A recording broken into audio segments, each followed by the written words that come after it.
Hello दोस्तों, I hope कि आप लोग बहुत अच्छे होंगे। मैं देसी तेवर से गोविंद तिवारी आपका हार्दिक स्वागत और अभिनंदन करता हूं। एक मामला बहुत तेजी से वायरल हो रहा है। सीएम योगी आदित्यनाथ को धमकाने वाला इस समय पुलिस प्रशासन के गिरफ्त में आ गया है। अब ये मामला क्या है, मैं आपको पूरी अच्छी तरह से समझाता हूं।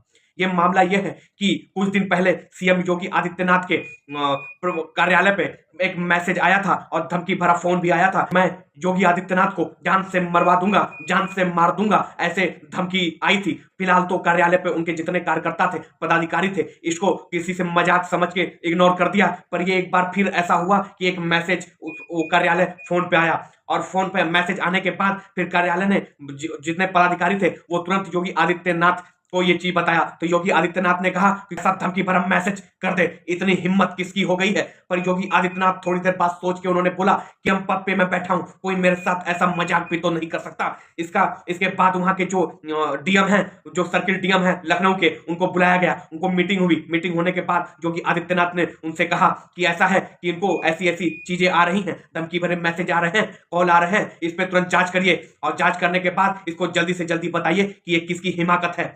और डीएम साहब को जब ये आदेश मिला तो यहाँ पे छानबीन में लग गए।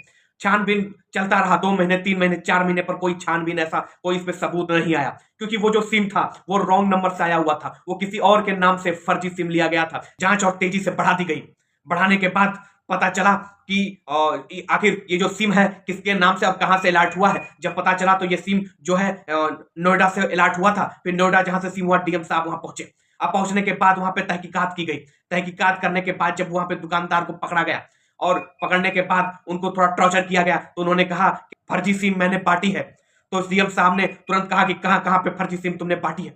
तो उनके पास कोई ऐसा सबूत तो नहीं था कि किसको किसको दिया है, पर एक एक नंबर मिला, कॉन्टेक्ट नंबर मिला। उनसे पता चला कि ये चीज है जिन्होंने सिम अलर्ट किया है और वो भी फर्जी नाम से। तो उनको पकड़ा गया। पता चला कि वो उन्हीं का कनेक्शन था। पुलिस प्रशासन उनको तुरंत अपने गिरफ्त में ले लिया और पूछताछ जांच करने के बाद पता चला कि उन्होंने ही मैसेज किया था। और ये भी चौंकाने वाला बात सामने आई कि वो एक बांग्लादेशी था और बांग्लादेशी मुस्लिम था। और योगी आदित्यनाथ को परेशान करने के लिए और योगी आदित्यनाथ को नापसंद करता था, इस वजह से उनको धमकी भरा मैसेज और धमकी भरा कॉल उसने किया। तुरंत पुलिस प्रशासन ने उस पर कई धाराएं ऐसी ऐसी लगाई कि वो अब तो जेल गए जाएगा तो छूटेगा तो नहीं, पर उनको याद रहेगा, उनकी नानी याद आ जाएंगी, क्योंकि किससे पाला पड़ा है, किस सीएम से पाला पड़ा है। अभी पुलिस प्रशासन अपने गिरफ्त में ले चुका है और उनको अभी जेल भेज दिया गया है। अब ये आगे देखना है कि मामले में कौन कौन मंत्री और मिनिस्टर और कौन कौन पार्टी का बयानबाजी आता है। और वहीं योगी आदित्यनाथ अभी चुनाव में, संभल चुनाव में बिजी थे। और संभल चुनाव में एक जो मामला सामने आया है, जो मंदिर, एक मुस्लिम विधायक के घर के अंदर मंदिर निकला है। अभी ये तो मामला चल ही रहा था। जब योगी आदित्यनाथ इस मामले से थोड़ा सा खाली हुए तो उसके बाद योगी आदित्यनाथ के पोर्टल, जो सीएम पोर्टल पे शिकायत आती है, उस पर योगी आदित्यनाथ ने जांच किया। तो जांच करने के बाद पता चला कि हजारों शिकायत आए हुए हैं। और ये जब शिकायत बाहर निकाला गया तो पता चला कि ज्यादातर बाहुबली, भूमि माफिया और आपत्तिकरण से कब्जा किए गए जितने बालू माफिया हैं, उनकी शिकायत जनता कर रही है। योगी आदित्यनाथ ने अपने पदाधिकारी और सेक्रेटरी से कहा कि वो लिस्ट निकाला जाए कि कौन कौन से ऐसे माफिया और भूमि माफिया हैं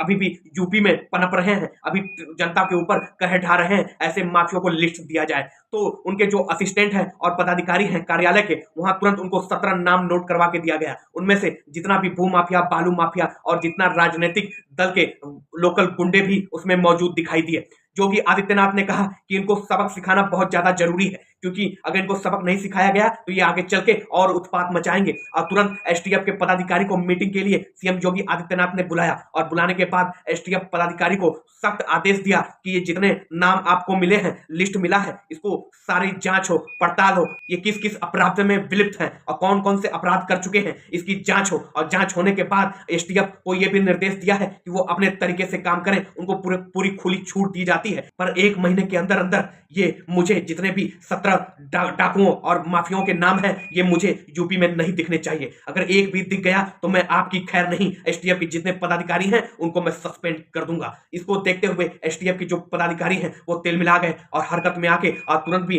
उन्होंने एसटीएफ का मीटिंग बैठाया। उसमें यह हुआ कि इन पे टारगेट किया जाए। पहले जितने बड़े बड़े डाकू और माफिया हैं उनको टारगेट करने के लिए एसटीएफ वो पूरी अपनी तैयारी करने में जुट गई। पर अभी ये पता नहीं चला है कि वो 17 नामों में से कौन कौन और किसका किसका नाम है।